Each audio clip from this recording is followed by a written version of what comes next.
turn on call forwarding on your Android devices. So, doesn't matter whichever Android phone you have been using, you can follow all the steps and turn on call forwarding on your Android device. So first thing first, you have to go to your phone application on your device, open it, then tap on three dots at the top right corner of the screen. Then tap on settings. On the settings section, tap on calling accounts. Here you need to select career related settings, and on the section tap on call forwarding.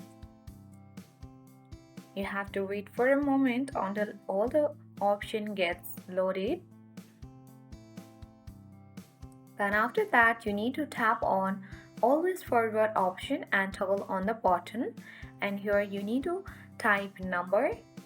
Then after that you need to tap on OK button. This will turn on call forwarding on your Android device. So I hope this video was helpful for you. If it was, then make sure to hit the like button. If you are new, then subscribe to our channel for more updates.